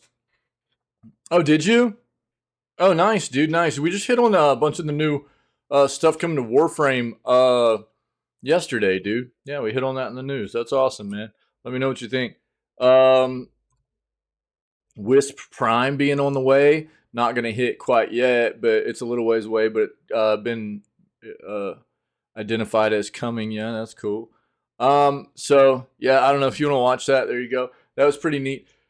The lore behind Diablo has always been cool to me. You know, being somebody like, Diablo 1 and 2, two of my top 3 favorite games of all time, you know. So I've always loved those games, and the lore behind them is very cool. And Blizzard's making, you know, obviously they're popping off with the fourth entry now, so they're getting a lot of this lore because there are a lot of people that I mean the series is long running now. You know, there are a lot of people that probably haven't played the first 2 games, so it's you know, one of those things to show people what the entire story is. The lore behind all of it's really, really neat, I think. Yeah, pretty cool. I'm glad you like it, Mithril. Physical video game copies are a legacy that should never die. Um,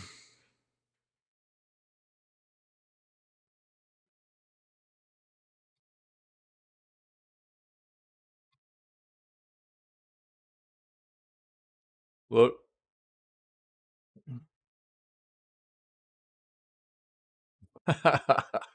Yeah. All right, dude. Look, I get it. Okay, I'm just gonna read a small part of this. I'm gonna kind of attribute this to something else that I remember, you know, from being young, and that I'll tell you I miss it, you know, but um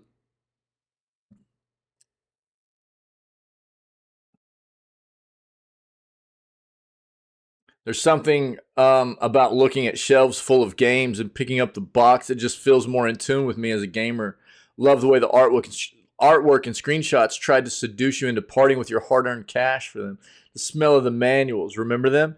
Just seeing the game there when you knew it wasn't there the day before got my heart racing and made me want to pick it up straight away. Um, the high streets definitely don't have the same choice as far as gaming is concerned these days. So call for it definitely not what it once was, but that's progress for you. Which brings me full circle to that staunch little record shop in Birmingham. Totally okay with a format-less future for gaming, inevitable after all, but I hope in some corner of my town, everyone else's, there will be a similar shop for gaming enthusiasts like me to go browse. There will be. Pick up boxes, purchase, talk, and celebrate what is truly good about our beloved art form. Look, man, I think that's all we really needed to read about this. We've talked about this a lot, and I'll link this entire thing for you guys to read. But I think many of us have the same sentiments that this author's going to have. And I think a lot of us can remember in some form or fashion, like, you know, rental stores, whatever the case may be, whether it was a dedicated rental store or part of like a grocery store that had a rental section or whatever. It was a thing, dude, for a lot of people. You know, it's not been a thing for a number of years now. I mean, it's been gone for quite a while. And the big part of that is because of streaming services for movies and TV, right? Um, yeah, Ferret. Yeah, what's up, dude? And so, you know, and I'll say this, dude. I remember being a small kid and getting so jacked, man, getting so hyped about the rare occasion because I didn't grow up, you know, we didn't grow up with like a ton of money or anything like that. And the very rare occasion where we might get to go rent a movie or something. And dude, I know I would always bug my parents to let me rent a game too, and occasionally that would happen also. Kudos to my parents. I mean, my parents always tried to do stuff like that for us, you know, to make things special.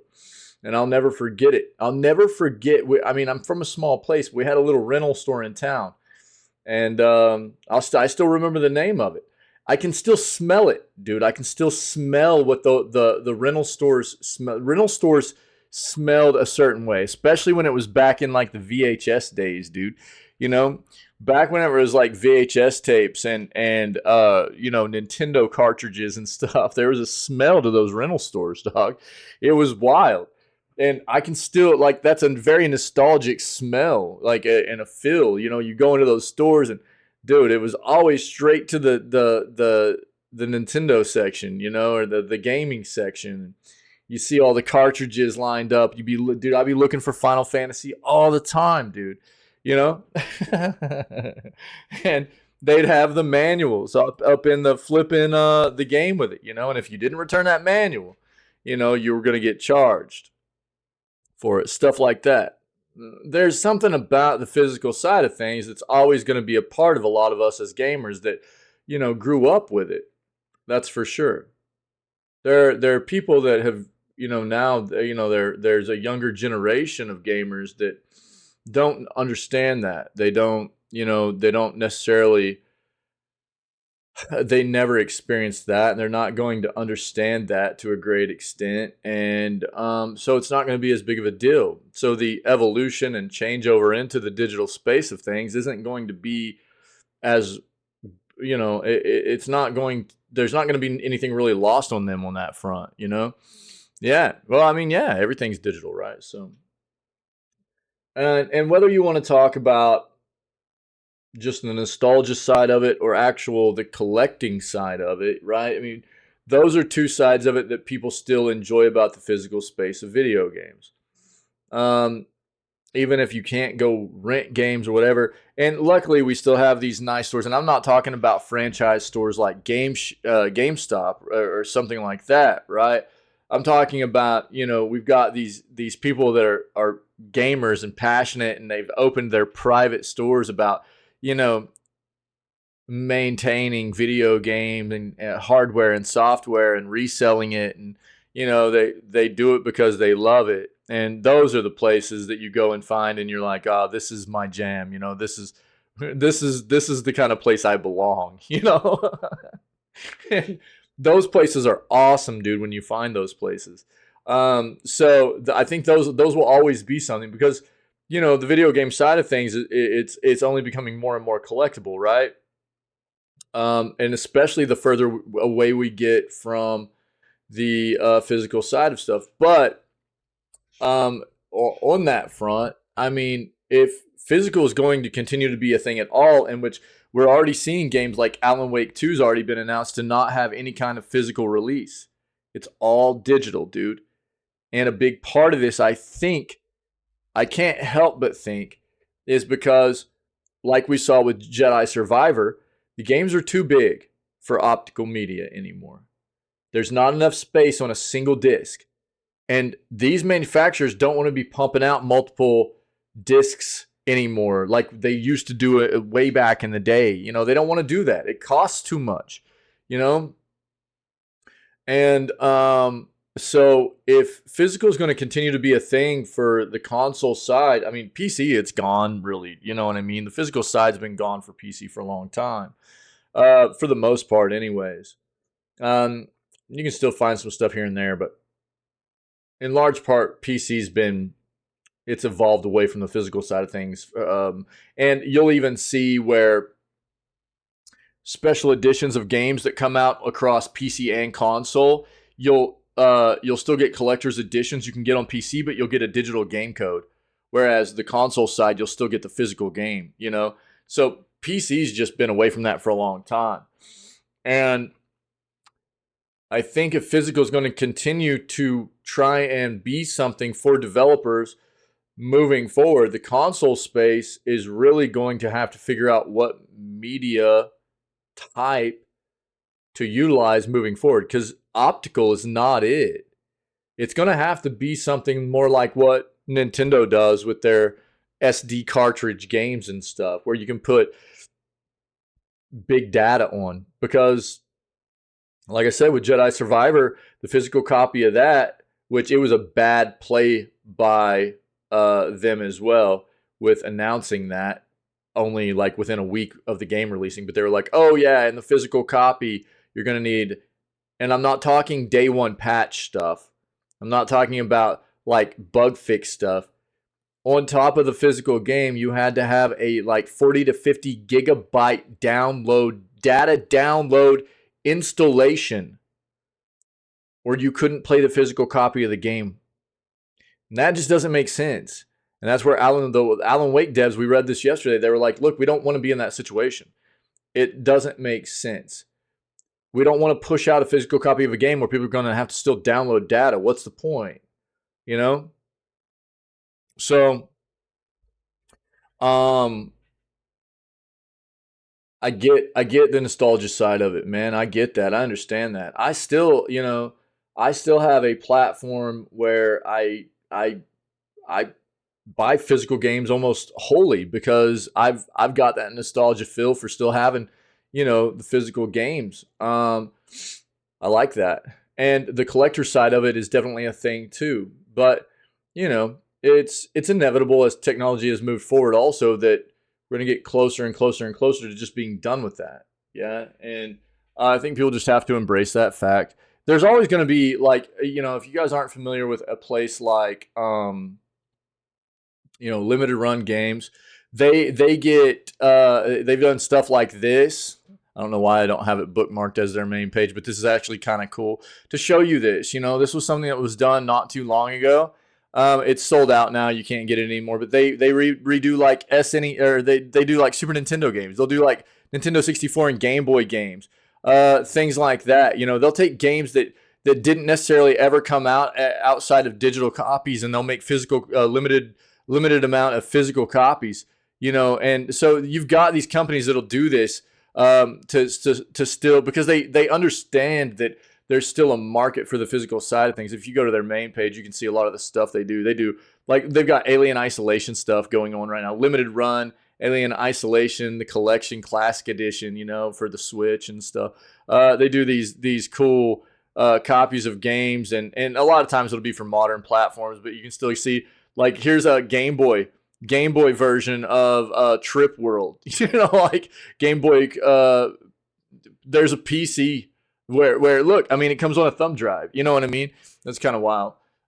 So there are these cool, I'll link this for you guys. Limited run games is kind of wild. It's pretty cool. So there's a market for it, obviously, but I really think that if anything's going to continue moving forward to try to preserve doing anything on the physical side of things, the medium used and the media utilized to do the physical copies of games has to change. Optical's been getting phased out for a long time because it's very limited on the amount of data you can put on the optical side. Even Blu-ray is just not enough. It's not even close to enough. And so games are getting bigger and bigger, and it's just got to change over, man. I'll link this article too if you want to read the whole thing. Are you saying the worst? I've got some old stuff too, dude. I still got the Microsoft 2013 Office CD disc. Yeah, they changed over the Office 365 stuff to being like an recurring charge stuff. Yeah, it's kind of gross. But that's, I mean, again, it's one of those things for a lot of us that we always saw it as something that was like a one-time buy. That for a lot of us that used to be a one-time buy, and then when it switched over to being like a recurring charge, like a subscription charge, it was like, oh my God, that's disgusting. But for a lot of people, that never knew any other way to do it, it's just another subscription, dude. Like everything else is nowadays. So I don't know, man. Well, yeah, I know, but I mean, what else are you gonna do? What's the other solution?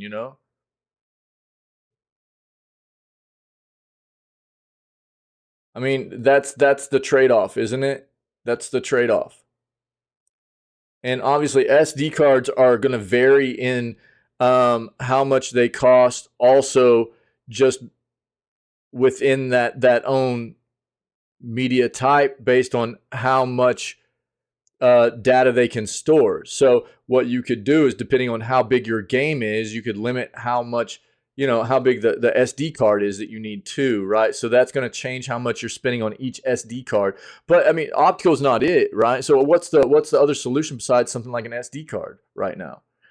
You gonna thumb drive every single one of them? I don't know, dude. I don't know. But I mean, the optical's not it. I don't know what the solution is necessarily. I'm not trying to say that I do. But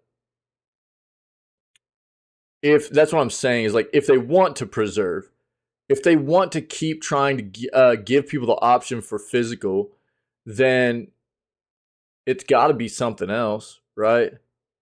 It has to be. Yeah, I know.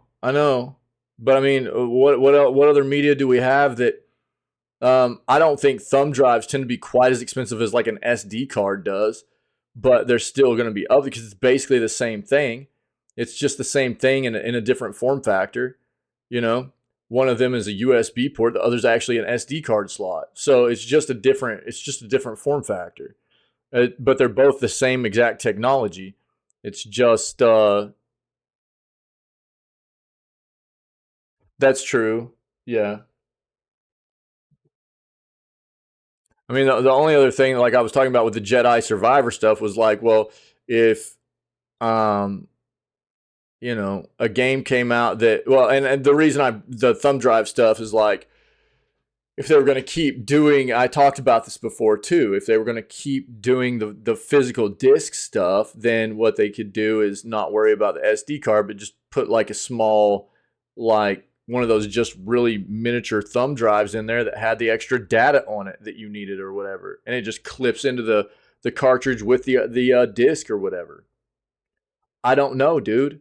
You know that way you don't have to have the online connected because that's the other big issue, right? Not everybody has connectivity. It doesn't, that's the other big issue where people still want physical because not everybody has connectivity. Yeah. So if it's not like the entire game, if you're still running a physical disc, an optical disc that has the main data on it for playing the game, you just need the additional data to be installed. You could just put it on a little micro thumb drive. You know what I mean? So it wouldn't even need to be secured. It's just data that you need to put onto your device, and it has to be there to be installed so that the disc can be played. It doesn't even really necessarily need to be secured like the keys do and everything on the playable media. So there are different ways to go about thinking about doing it, but I think that the disc way is a way of old. I think they need to move away from it. I think they've needed to move. I'm actually surprised they haven't tried to move away from it before this generation. Like, I'm surprised they're still running optical discs on this generation of console. Optimus Prime Fortnite skin shown in leaked key art. In what is being claimed as leaked key art for the upcoming Chapter 4 Season 3 update, an Optimus Prime Fortnite skin has been revealed. Not only that, but there are 3 other skins. How'd the raids go last night, by the way, dude? Not only that, but there are 3 other skins that have been uncovered, including a Meowskulls sporting a mullet, a tech punk girl, and some kind of explorer character. Image which has reportedly leaked from the next season of Fortnite also shows a swamp theme, a new flintlock style pistol, and a character riding on what looks like a raptor. It might seem a little odd introducing an Optimus Prime Fortnite skin, particularly given the character's size. However, it seems like this is what is coming in the Battle Pass for Chapter 4, Season 3, alongside a host of other skins and characters. But it's just gonna be normal sized Optimus, or like a human sized Optimus. Oh, couldn't say to finish that. That sucks, dude. I'm sorry. It's expected that Season 3 will expand on the earthquakes that have been ongoing for a while. This was a theory put forward by the FortniteNews.com based on imagery released by Nintendo ahead of Season 3's debut. Chapter 4, Season 3 will commence on the 9th or 10th of June, 2023. Okay. Well, I mean, I'd rather be Decepticon, you know what I mean, than Optimus, but you know, you do you. You know what I mean? You guys need more out of it here. I'd rather just not play Fortnite, but that's just me, okay? I know we got people in here that love it. That's fine. PlayStation Plus June free games are already dividing fans. PlayStation Plus's free games for June 2023 are already causing a few arguments as subscribers attempt to come to grips with the next batch of free games on the Essential tier. Last couple of months have seen PlayStation Plus get some genuinely great games in. Subscribers can currently play one of the best action-adventure games out there, one of the PlayStation 5's best-looking games, and a brand new release that's winning rave reviews. We've talked about Project Leonardo. I'm actually a bit underwhelmed by this the more I hear about it. With the news that the service is losing a bunch of games next month and the reveal of a fairly underwhelming PS1 game for premium subscribers, there's a lot riding on PS Plus to deliver when it announces the next lot of free games next week. Over on the PlayStation Plus subreddit, users are already torn over which games will be making their way to Essential subscribers in June. There's some excellent shots, but as is always the way, nobody can quite seem to agree on which 3 titles will make it in. Currently, the top-rated guess is Disco Elysium, Hades, and Nier Automata. Dude, all amazing games. While unlikely, that would make June 2023 one of the best months ever for PlayStation Plus in terms of sheer critical acclaim. Dude, all bangers. As one user jokes, they recently picked up all 3 of the above games, which of course usually means PlayStation Plus is about to give them away for free. Yeah, that's the way that goes, right? Other frequent guesses include Alan Wake Remastered. That wouldn't be a bad guess. Call of Duty Vanguard and No Man's Sky, any of which could be pretty awesome. A few users seem downright convinced that FIFA 23 will be one of the free games for sure, though I've not seen anything to back that up. The games for June will be announced on the 31st, so we'll find out then. All right. 4 Steam games are free to keep for a limited time. Are they free to keep for a limited time, or for a limited time you can get them free to keep? I think they need to, the way you read this can determine what that means. 4 Steam games are free right now and not just free to play for a weekend. Okay. The 4 games are free right now, are 100% free to keep, and come from different studios and genres. You'll have quite the diverse array of games to play this weekend if you claim them all. The only catch is that, like most of these free or discounted offerings, the games are only free for a set amount of time. Yeah. Okay. So, Warhammer 40,000 Gladius, Relics of War. I've already told people about this. I'll just pull these up and I'll link them for you, okay? You can see it's showing free right here. What you'll need to do, there'll be a Add to Library button on Steam. Don't click Play Now. Click Add to Library, okay? I'll share it. There it is. This is the first free game. Warhammer Gladius. There you go. Next, that's in our Discord as well in the Gamers Deal section. TGV Voyages Train Simulator. Okay. This one also is in our Discord.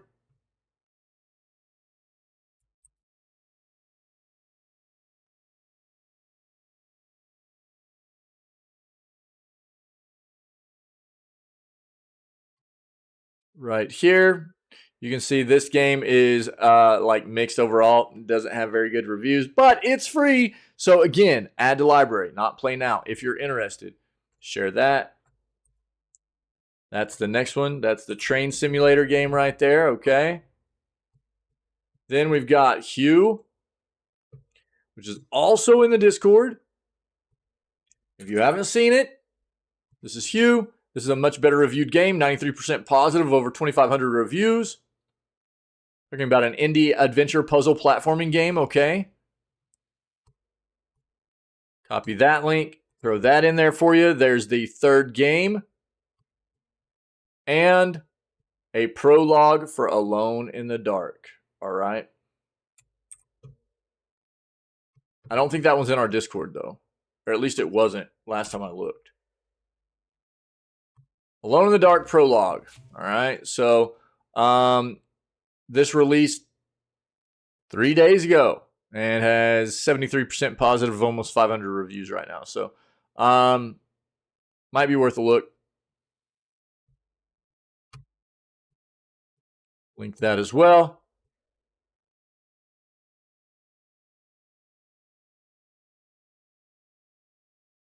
Add to account, add to library. Same thing, dude. Same thing.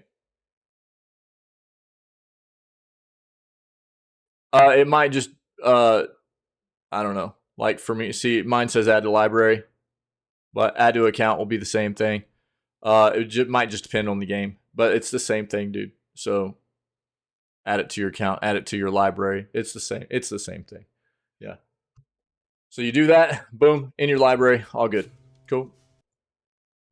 But that's the link for all those games on Steam. Alrighty. So free content, free games, and you can't really argue with that, man. So if you want, there are videos right here about each of these games, and I'll just link it for you if you want to take a look at these to see what they all are. All right. But it's free content, man.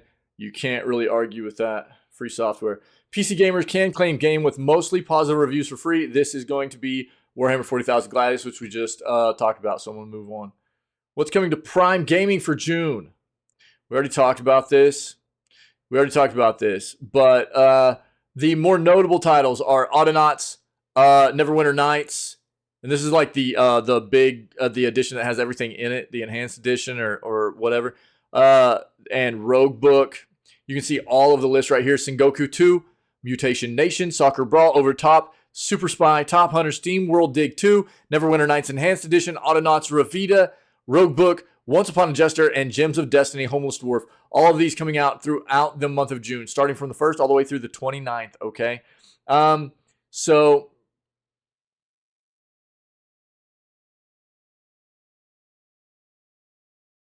they've also got May offering games that are available right now. Beasts of Maravilla Island, Tiny Robots Recharged, Divine Knockout, Tandem, Mattel of Shadows, Double Kick Heroes, Turnip Boy Commits Tax Evasion, Shattered, Tale of the Forgotten King, and Calico.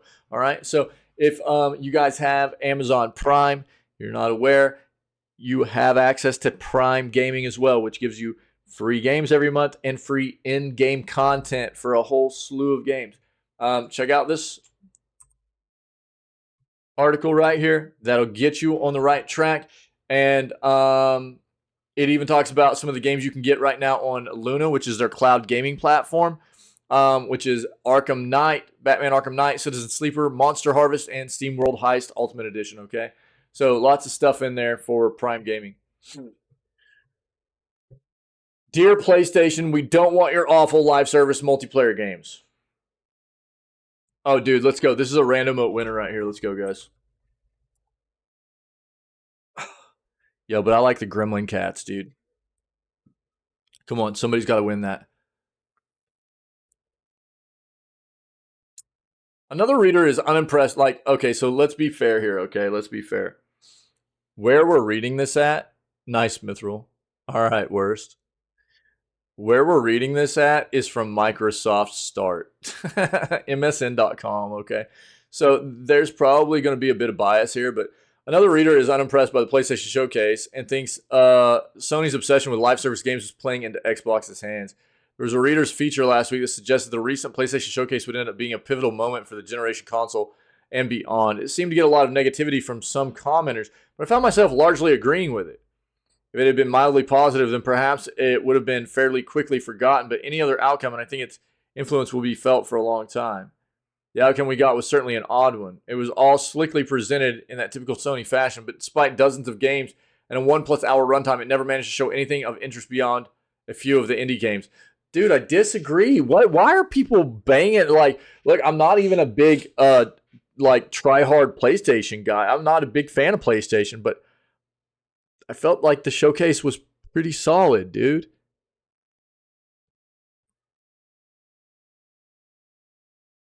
The way it started was bizarre. Not with a big new reveal, but with some awful live service game about robbing a bank. There were some in there that didn't really appeal to me, but there was a lot that I thought that were pretty solid. Or at least I assume that's what it was. They never actually said, and I can only assume by the fact that everyone was moving about in teams of 3 that it's a shooter of some kind. Yeah, what was the name of that one? I can't remember. But I was even saying, I was like, if I'm going to play something like that, I want to play Payday 3 when it comes out, not that one. After that was another team-based shooter, except this one was ripping off of Starship Troopers in the most blatant way possible. It did look, everybody thought it was Starship Troopers actually in chat. And apparently it's a sequel to a game I've never even heard of. Whoever decided to put Helldivers 2 in as the second game of the show, I admire your optimism, but you're a madman. After that, it was all downhill. And then you started to get, really? Downhill? When you realize this isn't going to be the massive reveal that you were hoping. I usually expect to see bigger games at the end, not at the front anyways. The VR stuff is not going to hype me up, no.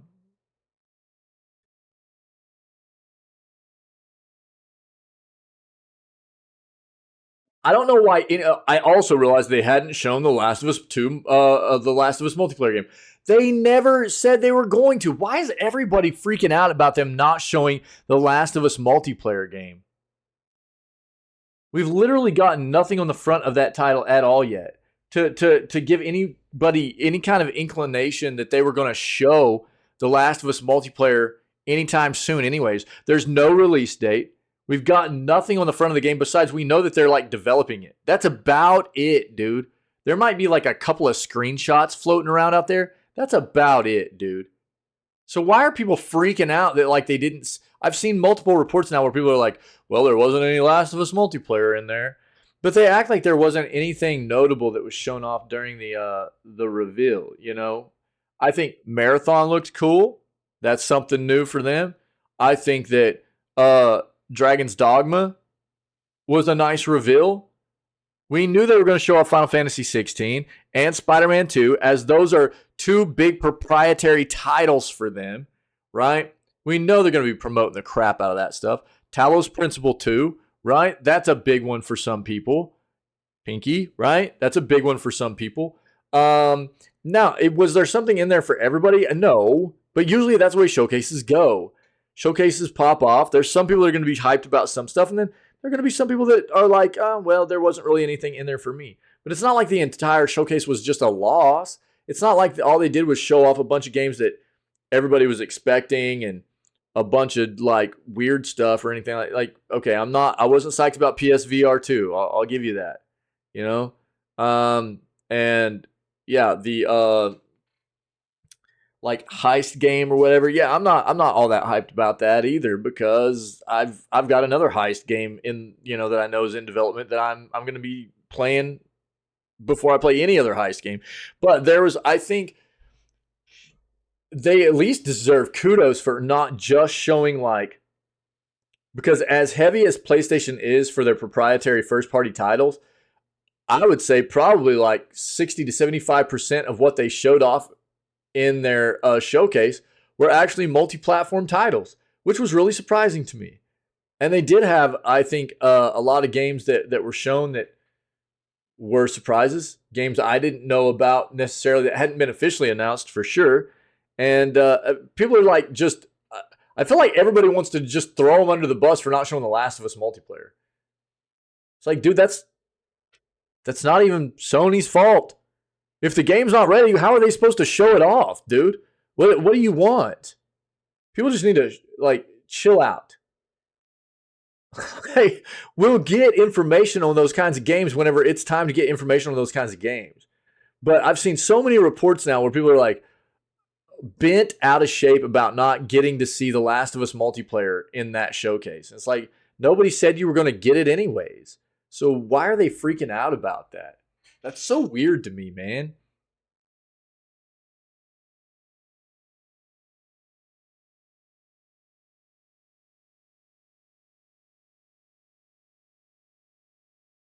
Here's the thing. Was it the most mind-blowing showcase I've ever seen? No, it's not. The best showcases every year for me, I'm going to be honest, are out of Devolver. It's not necessarily because of the game content. It's because of the production of it. The production out of the Devolver showcases is just too good, dude. But content-wise, is it the best showcase I've ever seen? No. Is it the worst showcase I've ever seen? Absolutely not. I've seen so many worse. And I felt like it was pretty decent, pretty good. And again, I'm not even a big PlayStation fan. So I don't know. It's weird to me that so many people are just like so bent out of shape about not seeing um, The Last of Us multiplayer. It's like that's not even. I mean, what are they supposed to do if it's not ready to be shown? It's not ready to be shown. I mean, what? It's so weird. I do think that it does potentially set up Xbox, and let's be fair, Xbox needs a really good showcase because they have had a pretty rough last year and a half. You know, they haven't had very many first party releases. The ones they have had have been pretty subpar outside of something like Hi-Fi Rush. They've had some okay ones. They've had some pretty bad ones too, like Redfall, that they were banking on being good, you know? Um, so I think that it does maybe set up their big competitor of Xbox to have a big time showcase, you know? And there's some hype about what people want to see out of that, like what they're saying right here, Fable, Avowed. Oh God, give me some Avowed, which would be in an Obsidian game. Yeah, Obsidian, which is the same developer behind Grounded, which we're playing today. Yeah, if you don't know, set in the world of Aora from the Pillars of Eternity stuff. Yeah, Obsidian Entertainment. Just take a look at this. I'm not going to dive into this, but if you don't know about the Pillars of Eternity stuff, we played both the games here in this channel. They're amazing CRPGs, modern CRPGs, and this is going to be more like a first-person take on creation, a game like maybe take, for instance, like Elder Scrolls, Skyrim, that kind of first-person medieval magical-esque kind of game set in the world of Aora, Pillars of Eternity universe, right? But you know, we all thought we were going to get it last summer showcase, and we didn't. So I don't know, man. If you want to read everything out of this article, I don't necessarily agree with it, but you might. You might. That's just me. That's the news, yo. That's what I got. That's what we got for today. Let's get some music popping. Let's get it popping. Word. You guys rock. So we're going to take a beat. We're going to go play Grounded for a little while. I might even also go try just real quick. Pop, pop. I might. What do they call it? An office pop? What was that? The Other Guys? You guys ever seen the movie The Other Guys? Do an office pop. the Yankee Clipper, dude. God, that movie was good. If you like slapstick movies, anyways. Like Will Ferrell and Mark Wahlberg. It's a pretty funny movie. It's got The Rock in it, Samuel L. Jackson, Eva Mendes. It's a good movie. Anyways, we're gonna go take a look at trying to get our schedule together for all the showcases popping off in June, and then we're gonna go play Grounded. Cool. Check Discord. Wait, what's going on, dude?